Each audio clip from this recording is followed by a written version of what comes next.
Thanks for tuning back again. Thanks for tuning back again. This is Nicardo Media House. Bless upon yourself. Bless upon yourself. You don't know outdoor inspiration again. I just want to say, man. Thanks to the people. Continue to support the channel and everything. Really appreciate it. But I'm going to talk about the Reggae Girlz. I'm going to talk about the Reggaeboyz, as the mix tour. They said it just come to an end. A couple of days ago.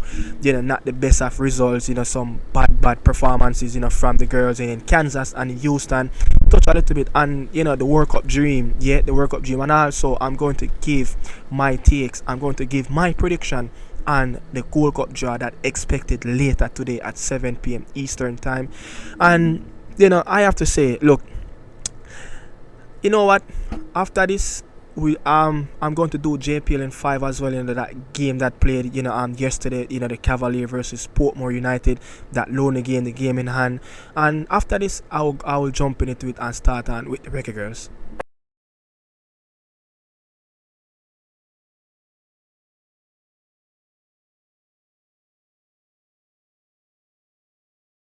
What I have to say, man. The Reggae Girlz. I don't know where to start, man. I'm feeling embarrassed. Bad performances from the girls, but the game that they played, on Tuesday, in Houston. We thought the first game was bad, but the second game in that first half, it was so bad that I actually started to put my head down. I could not even watch the game for after when the fourth goal went in. I think that was the last dagger. I didn't stop watching. I sat there same way in the chair, listening to the audio, but I just couldn't look at the TV. I could not even look at the visual. I was just so embarrassed at the moment. But I go on and continue to watch the entire second half. But what I say, look, the starting lineup, I just don't like what I'm seeing, what I've seen in that game, the starting lineup, from Dean Burton. Yes, the interim coach, that's another story again around the Reggae Girlz. But, sorry, the starting lineup, I just didn't really like what I saw. We started the game. How can you go in a game versus Mexico without a number 9? I remember I listened to the press conference. He's previewing the game, and he said that he's dealing with some injuries. Some players that might be uncertain for the second game, but he didn't really call it in the game. Is it that Kayla McKenna, was one of those girls that was facing a little bit of a little knock or something? They just didn't fit, to start the game. And I was looking at it, why we didn't start the game with a true number and an out and out number 9. We start the game with Jody Brown, I think, and Trudy Carter up front, and Denisha Blackwood on the left. I think it's Adam and Loki. I just can't pronounce her name. The girl with the African name that play for Arts. And I don't know, man. I don't know. The midfield, the midfield just looked real shabby, as they would say in Jamaican patois. Real shabby. The defensive line continue, to fail us again, which was, before all of this, during the World Cup qualifier to, the World Cup that we played in New Zealand, Australia. It was the pivotal part in our game, the defensive era. It was the strongest part where it helped us get us over the line to get into the knockout round. But it just continued to fail us. It happened against Brazil. It happened against France. It happened against Mexico. And you could say it's a continuity of errors, the same errors that keep happening. How can we go into a game with Mexico and conceding goals after goals, with aerial ball, set piece ball coming into the box?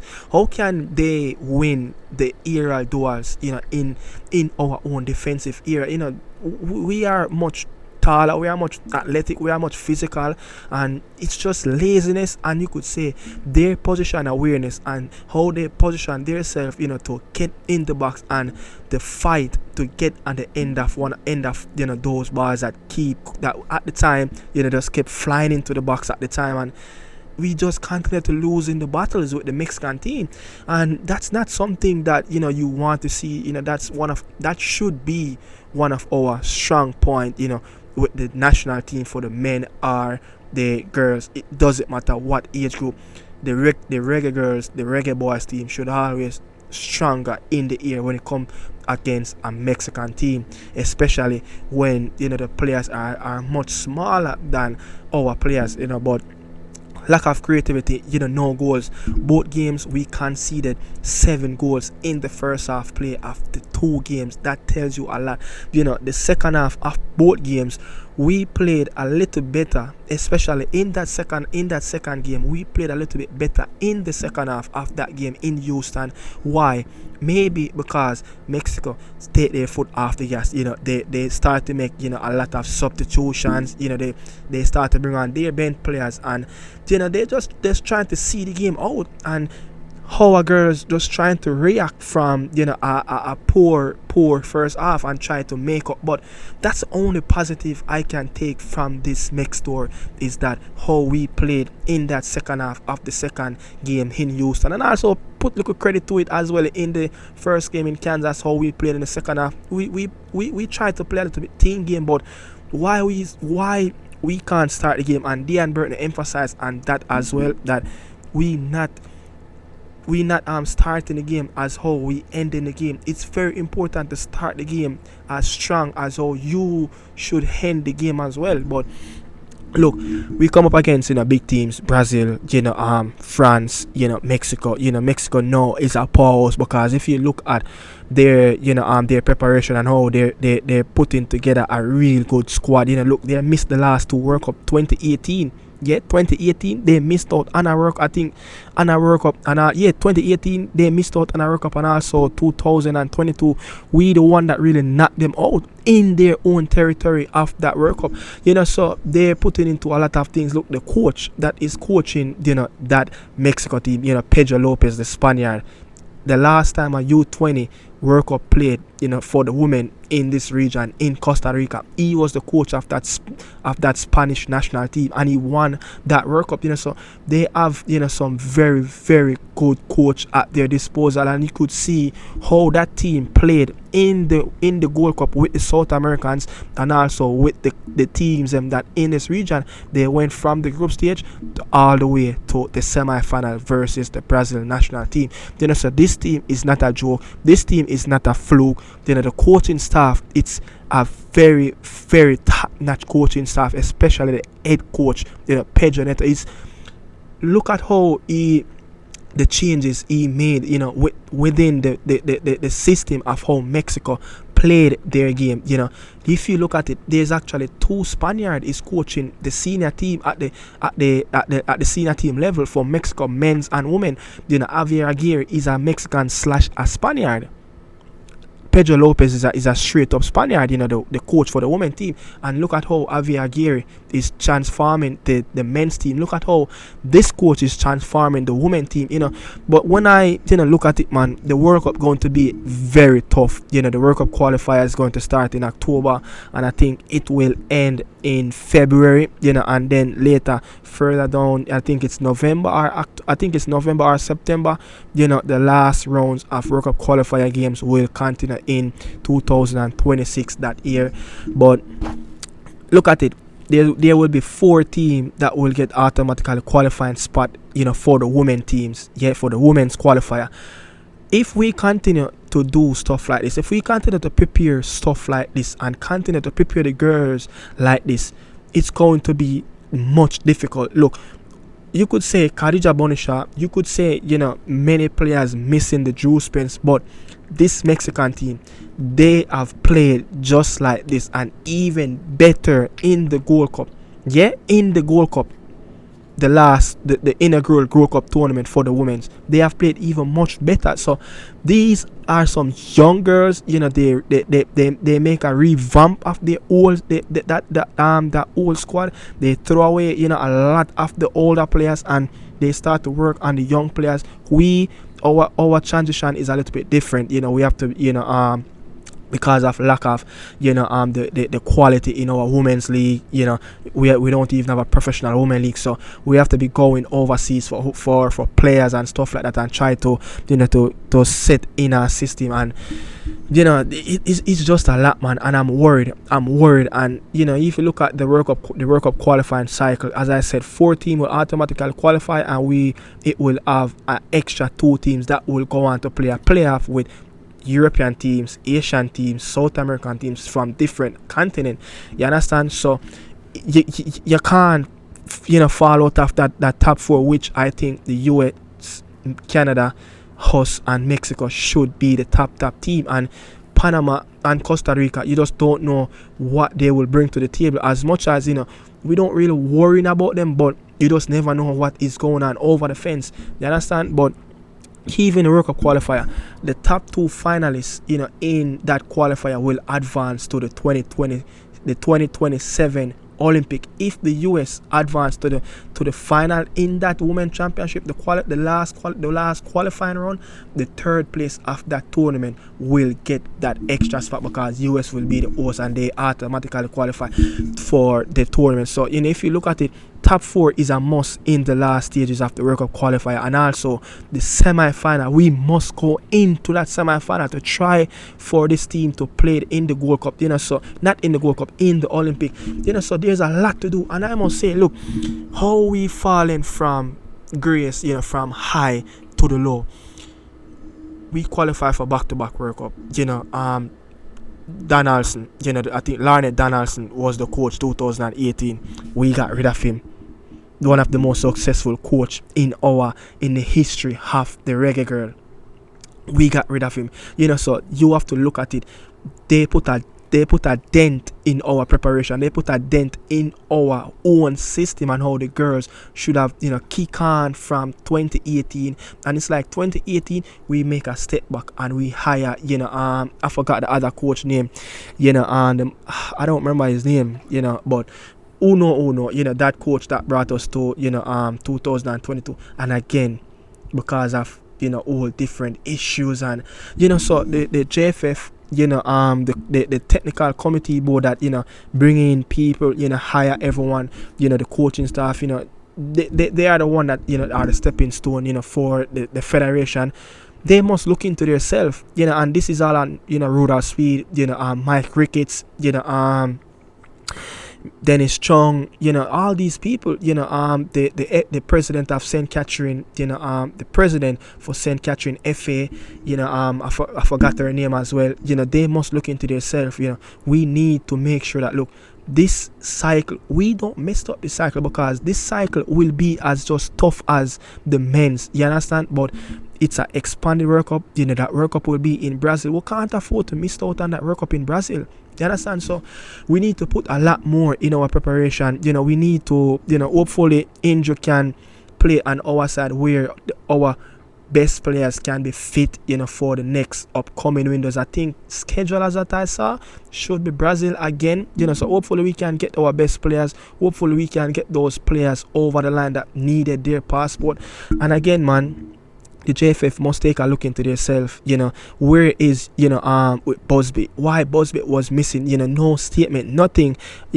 At the point of doing this video, nothing. Why the coach was missing? These are the things that we need answers in terms of why the coach was missing. I could understand people have personal stuff, but at least give the fans them a statement and something about Busby. But Dean Burton, the team just look a shadow of themselves with that Burton team. Yeah, that team look a shadow of themselves. But the thing is, you see as how the preparation, being probably, you could say in and out with the Reggae Girls, it's been happening with the reggaeboyz as well. Not so good on the pitch, barely beat St. Vincent. The teams around us in the region are getting better. It's going to get tough.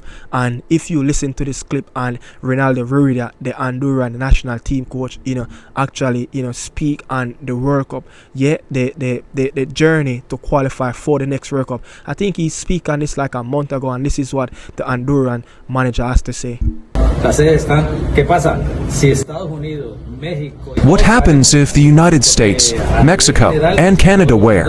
Would they take points away from other countries as well? But right now, they are qualified. They don't, but there are 6 or 8 national teams for the spots. There are 6 nation teams being disrespectful, and if so, 8 because you count Panama, Jamaica, Trinidad, Guatemala, Costa Rica, Honduras, Suriname. Well, Guatemala, 7, 8 national teams for the 3 spots and maybe the playoffs for the 3 and half spots. That is easy. I don't think so. It's going to be as competitive, just difficult. We can't underestimate anyone. There are national teams that have made a generational change. They're national teams that immediately they have to participate in the World Cup. The case of Panama, the case of Costa Rica itself, other national teams are maturing. National teams that have stable coaching staffs.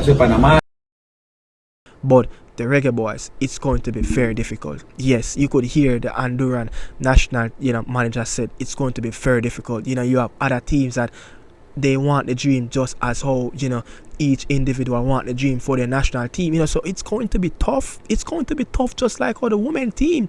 Mexico make an overall of their national team. And it's 4. Mexico, Canada, and US will qualify. Yeah. Mexico and Jamaica will be fighting for that 3rd spot. Who will be the 4th spot? As I said, you just never know what the Panamanians, the Costa Rican teams can bring to the table. But again, Steve McLaren, everybody, the coaching staff have to make sure that preparation goes. Preparation is one of the main priority, within these 2 national teams, and I'm a bit worried. I'm a bit worried for both national teams, the men and the women, that a World Cup can be playing in the Americas, in Brazil, and here in America, Canada, and Mexico, and we have none of the senior teams that will go on to represent. If we don't kick ourselves in the foot and know that, look, we need to start to look over our shoulder. Yes, because alongside us, other national teams are really stepping up as well, just as how we want to. So we can't be lagging around and think that our qualities are the players that we can import, from different countries and can come in and, we ship in loads of players, influx of overseas players that are with Jamaican heritage, and think that it just can't work. No, it's a team game. So the women's, it showed that it's a team game. The men side as well could show that it's a team game. So Busby, Steve McLaren, Michael Ricketts, Rural Speed, Dennis Strong, the manager, the team manager, Rice Simpson, everybody has to have to come in and play their part in preparation and get the right preparation ready for the men's senior team and the women's senior team. It's a must. Look at how the team been playing. Look at how the women team been playing on the pitch. Look at how the men's team been playing on the pitch. So for me right here doing this video, it's a little bit worried for me. I'm a little bit worried about the 2 World Cups that's that will play back to back here. In the Americas region, we're not going to be around. And guess what? The Reggae Girlz have a wonderful opportunity as well to play in the Olympic, because, as I said, the final round of the women championship, that the last 8 will try, to qualify for the World Cup. US will always be in the final. So with US in the final, the 3rd place will guarantee a spot in the next Olympic as well. So we missed out on Paris Games. Yeah, we missed out on Paris Games because of the same administration stuff, with the same problems with the JFF and the Reggae Girlz players. You understand? Because the stuff that happened off the field. The girls can get to the World Cup in Brazil. The girls can get to the Olympic Games in Los Angeles, here in America as well, just by making it, as far as the final. But my prediction, for the Gold Cup draw that that's set to take part, that's set to happen, later today. My Gold Cup prediction draw, I think, when you look at it, Panama, they said it's seeded, I think in group, is it Group C? Panama seeded. The Reggae Boys, is in Part 2, and I think this is my prediction, and this is what I think. Panama, Jamaica, El Salvador, and Guadeloupe will be in that zone. let's see what's going to happen, tomorrow and the morning inside show. Let's see if I get any of those teams right. But I just feel like Panama, Guadeloupe, El Salvador, and Jamaica will be in that, Gold Cup draw that's set, for later today. But that is it. The JPLN 5, the JPLN 5, the last segment of the morning inside show. Yeah, so the JPLN 5, the only game that played yesterday, the Cavalier versus Portmore, one of the game, and that one of few games that Cavalier having, and they beat Portmore United. That's 3 games already they played with Portmore against Portmore. They beat them twice and drew with them once. And if you look at the point standing, Portmore is in 4th. Cavalier is in 5th. Cavalier is 8 points away from 7th place at the moment, and 8 points away from 7th place and 7 points away from 6th place. If the point standings remain the same, where Portmore and Cavalier end up in 4th and 5th, those 2 teams will meet again in the quarterfinal of the playoff. So it's not looking good for Portmore. They're yet to beat Cavalier in the regular season. Let's see if they will meet again in the playoff. But yeah, Cavalier beat Portmore United yesterday. One of few many games that they have left, the remaining fixture of the Jamaican Premier League. But thanks for watching, man. This is the Nicardo Media House. This is the Morning Insider Show. Let me know what you guys think, in the comment section. Are you guys worried about the 2 national teams, the men's and the women's team, about qualifying for the next World Cup? And let me say it. The Reggae Girlz will probably, more likely will get into the World Cup more than, the reggaeboyz. Why? It's 4 team, and what if you put together our team should strong on paper, but again, football don't play on paper.